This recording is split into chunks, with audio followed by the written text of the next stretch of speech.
All right, Unit 3, Day 2, notes. So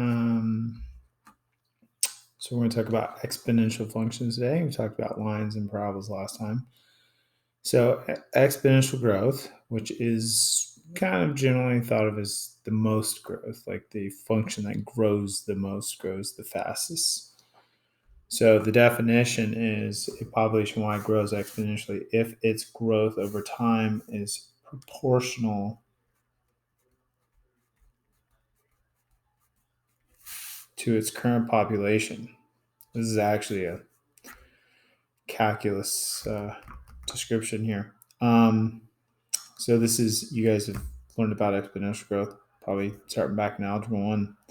But just as an example, say for instance, 1970, population of Burundi was 4,000, 2% growth rate means we're adding about 80 people per year. Okay, so the K, value K, the growth rate is 0.02. Now, let's say that growth rate stays the same. Well, in 2013, when there's 20,000 people, still 2% growth rate, but now we're adding 400 people per year. So the growth is dependent on the current amount. And the bigger the current amount is, the bigger the growth, which makes the current amount even bigger, which makes the growth even bigger. I'm not going to talk about number 2. Number 3, definition of exponential growth can be written as a calculus equation. So it says population grows exponentially if it's growth. So growth is a rate of change, which is that's what derivatives are. So essentially you're saying the derivative of the population, if we say the growth over time, the derivative of the population, which we call dy dt if we're talking about y being the population, that's an equal sign, okay, proportional to its current population. Current population is y.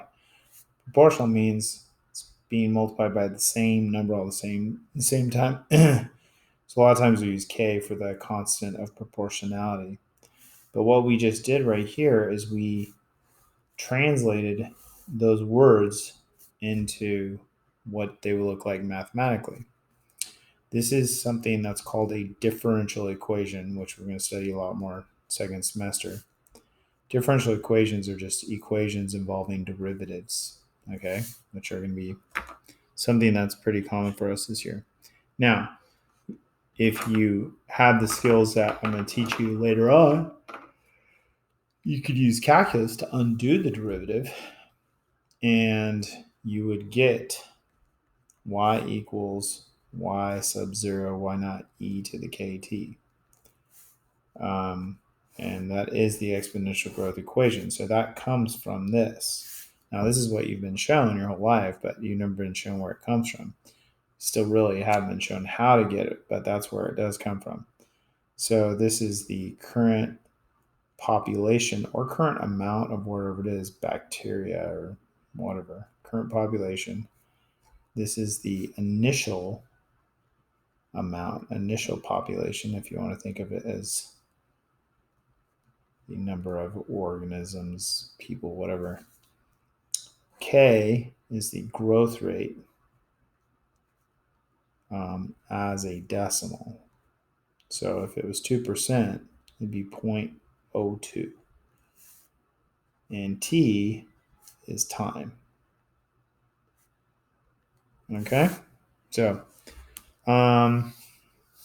E is just the natural number. That's just a constant. It's a irrational number. It comes up a lot. Natural things. I call it the natural number. So let's look at some more generic cases that don't involve E, but involve some other base. So we're going to look at if the base is greater than 1 and if the base is between 0 and 1. But this is sort of the generic exponential function. It doesn't have to be e. It doesn't have to have anything in front of it. We'll talk about what that does, just like it did on trig graphs. So we're going to bring that stuff back. But first time, we'll just make a table, which is not what we're usually going to do because we're not going to need that much detail. But 2 to the second is 4, 2 to the first is 2, 2 to the 0 is 1, 2 to the negative 1, well, that's 1/2, right? Negative exponent. 2 to the negative 2 is 1 over 2 squared, which is 1/4. Okay. Now, if we were to graph these, what's going to happen is the bigger number you put in, the bigger it gets. It blows up as you go to the right, but the more negative numbers you put in, the smaller it gets, but never quite gets to 0. So it looks like this. And it goes towards what we call a horizontal asymptote, which we usually draw on as like a dashed line. It's going to go through 0, 1. So, but by the way, this pretty much looks the same. So this has the same look as, 5 to the x or 10 to the x or e to the x. It's gonna have a horizontal asymptote. Y equals 0. It's gonna go towards it. It's gonna go through 0, 1. It's gonna blow up on the right side, and that's about all I need as far as details for your graph. Okay, so we're not gonna, the bigger the number of the base, the quicker it grows, but we're not necessarily going to. On the homework, I'm going to have you sketch them, but I'm also going to ask you some questions about the graph, what you're going to be looking at. Is it increasing or decreasing? This one is increasing. That means it's going up, left to right, positive slopes. Is it concave up or concave down? This one is concave up. What is its range? The range are the y values. So here, 0 to positive infinity is the interval notation for the range, because you don't get any y values below y equals 0, and y equals 0 is off limits also. Are there any asymptotes, and what are their equations? So asymptotes are lines, so you need to write them as the equation line. It's a horizontal line. So this is stuff that you're going to answer on your homework along with each sketch you get. Now, let's look at another situation with b being between 0 and 1. For instance, we'll try 1/2. Now, some interesting things here.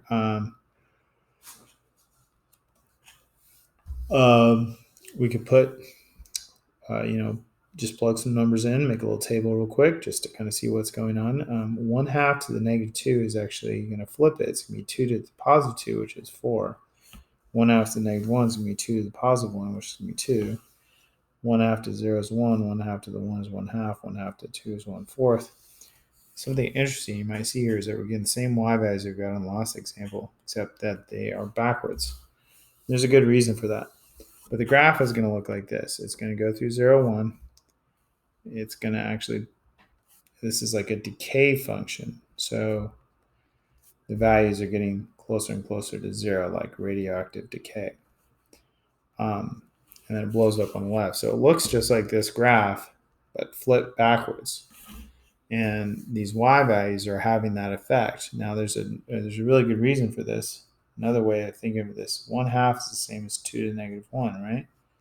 So this is 2 to the negative x. And so this is equivalent to this. This is just another way of writing it. And if you remember, we were talking about this last chapter when we were graphing trig. A negative inside the function next to the x reflects it, flips it across the y-axis, which if you look at this, that's totally what happened. So I'm going to remember that. I'm going to use that trick a lot of times. Now, we're going to answer the same questions. Is this graph increasing or decreasing? Decreasing. Is it concave up or concave down? Concave up. What's its range? Its range is 0 to positive infinity. What are its asymptotes? Any equations? y equals 0. So you're going to put this with each problem on tonight's homework when you sketch the graph. So, okay, so there's a lot of applications for exponential growth, obviously, populations, bacteria, populations,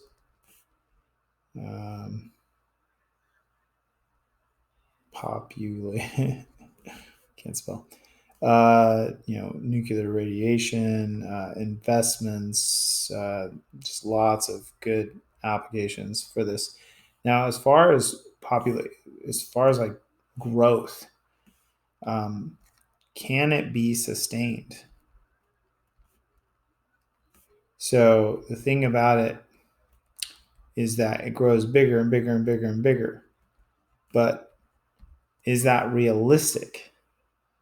And, is it possible that the growth would ever actually slow down instead of just getting bigger and bigger and bigger? And in the real world, it's often not possible because there's only so much room, there's only so much resources, so much food, lots of other reasons that things can't just grow unbounded. So another topic that we get into more detail in Calc BC is called logistic growth.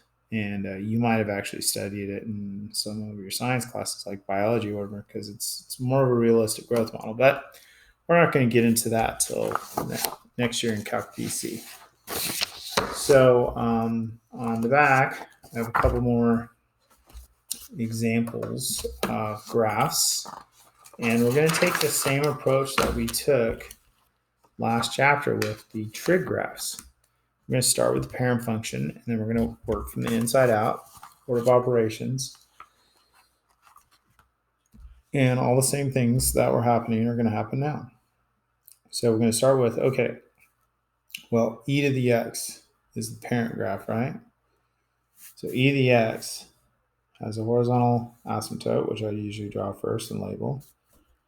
And it goes through 0, 1, okay, always. And it gets bigger and bigger and bigger and bigger. I should have drawn that lightly and dashed. Sorry.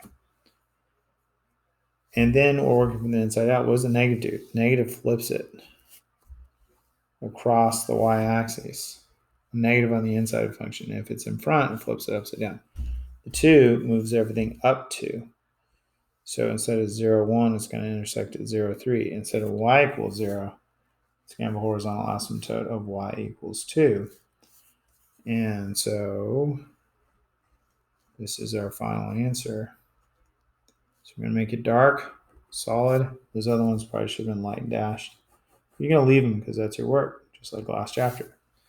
So this is the work I want you to show. Then you're going to answer those questions that I was asking in front. Is it increasing, decreasing? Is it decreasing? It's going down, getting smaller negative slopes all the time. Is it concave up or concave down? It is concave up. What's its range? Its range is 2 to positive infinity, parentheses, and asymptote. You need to give me an equation of a line. It's y equals 2. If you just say 2, that's not good enough. So we're doing the same kind of things. So next one, you could start with the 1/2 graph, but I might be tempted to change it to this. Just rewrite it. So if you start with this graph, the parent function y equals 2 to the x looks like this. 0, 1, horizontal asymptote, y equals 0. Or you could remember that the 1/2 graph is a decay function, but I'll get to that right away next. The negative on the inside, in front of the x, flips it left to right. And, maybe you thought, well, I know if the base is between 0 and 1, it's going to be a decay function. Great, that's fine. Now we do the negative in front, which flips it upside down. So I want you to keep track of that y-intercept, wherever it ends up. Wherever it ends up. Okay? And then the -1 is going to shift everything down 1, including the asymptote. So I usually like to graph that y-intercept and the asymptote before I try and graph anything. So There you go. So is it increasing or decreasing? It is increasing. Is it concave up or concave down? It is concave down. Its range is negative infinity to -1. So we go least to greatest. It's going down forever below -1. And its asymptote is y equals -1. So that's what we're looking for on the homework. Okay, history of population. So logistic, like I said, logistic growth is a more sustainable growth model.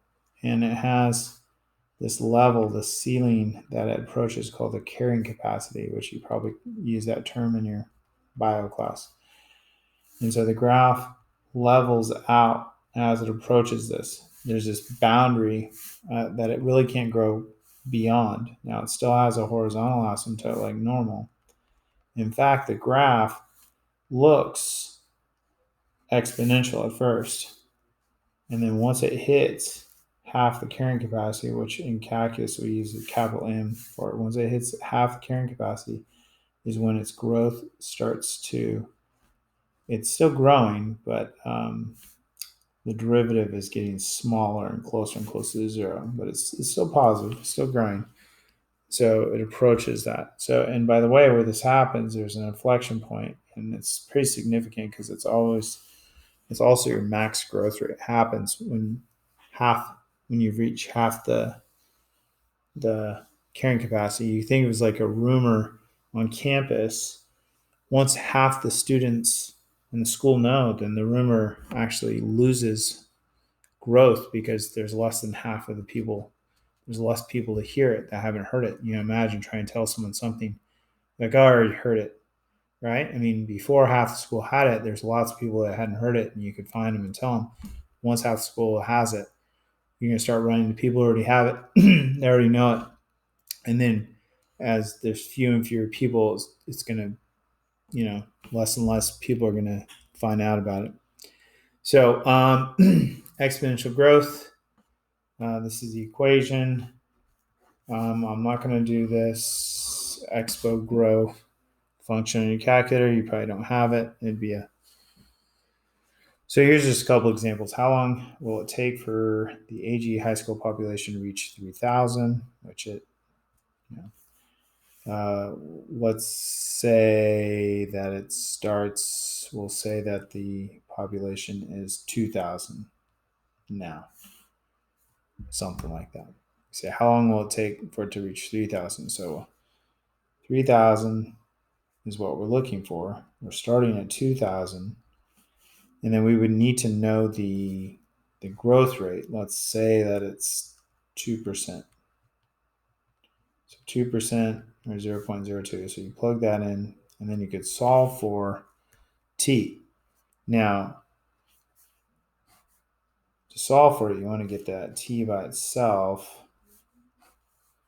And so we get 3 halves equals e to the 0.02t. Now, how do we get the t out of an exponent? We got to use something that we're going to talk about tomorrow, logs or natural logs. So we take the natural log of both sides. And natural logs are they're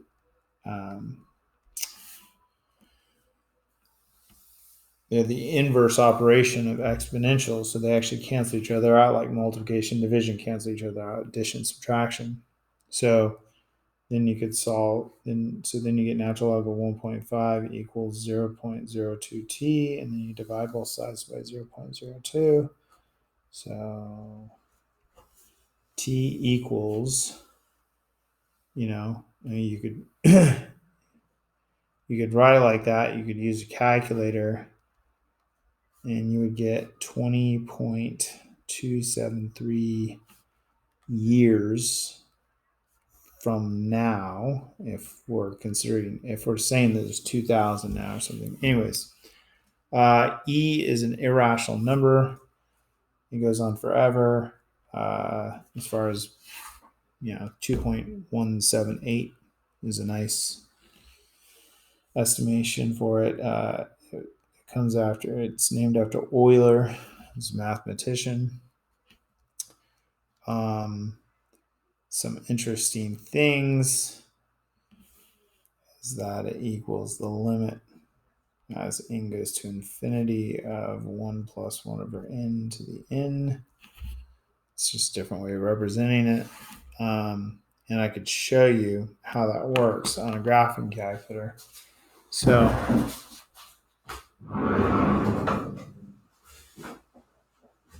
we put that equation in our calculator. See what it does. Make sure I have this thing turned off. I do.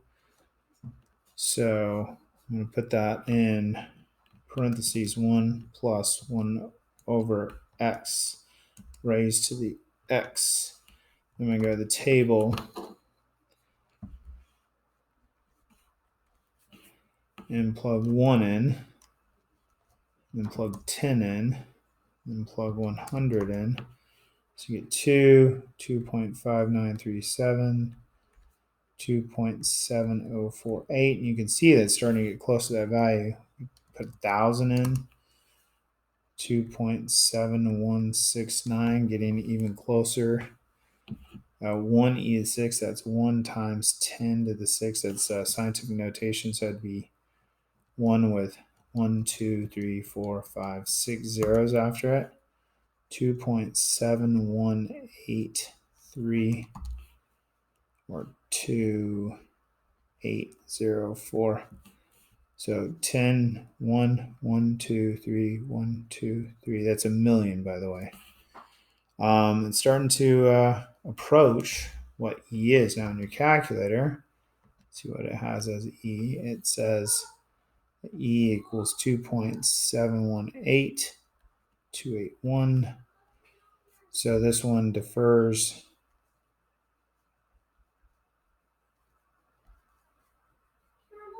after the 5th decimal. But your calculator's value isn't necessarily 100% perfect either. But this approaches E. So this idea of a limit. The homework today is a worksheet, and I want to actually try to show you guys a couple problems real quick, so that you kind of have an idea of how to approach those problems. Now I have a slightly old version of the worksheet here, so you don't, yours doesn't even have this stuff on these first questions, but I wanted to look at problems. I'm going to look at problems 14 and 15. So sort of an extension of our notes, talking about something that 14 and 15. So this is an algebra 1, algebra 2, I don't know, algebra 1 maybe, technique of solving exponential equations. Now, I showed you in the notes where you can use a log or natural log, but you don't need that tonight. You don't have a calculator anyways. These problems can be done without a calculator. So on these problems, we're trying to get both sides to be the same base. And so on these problems, we're able to do that. So 4 is 2 to the second. So look at both sides, 2 and 4, and say, what is there a number I could make them both be a power of something to a power? Sometimes it's one of them, so you only have to change one. Then you can use rules of exponents that would say that you would multiply these. So you get 6x minus 2. Now, logically, it should make sense that 2 to some power equals 2 to some power. The powers are going to have to be the same if it's going to be equal. So we're going to get rid of the bases by setting the exponents equal. We're not canceling the bases out. We're not dividing the 2's out. That doesn't make sense. We're setting the bases equal to each other, or the exponents equal to each other if the bases equal to each other. So we solve it and we get x equals 1. So that's how you can solve these. So this one right here, you'd say, well, what could you raise 7 to? Or what's a number that you could raise both sides to get 49 and get square root of 7? Well, you say, well, 49 is 7 squared. Square root of 7 is 7 to the 1/2, right? So you get 7 to the 2x equals 7 to the 3/2. Base is the same. Set the exponents equal to each other. And you get x equals 3/4 if you divide both sides by 2. So anyways, that's how you do those. All right, so there you go. Try the homework and check your answers, and we'll post a video later on how to do these.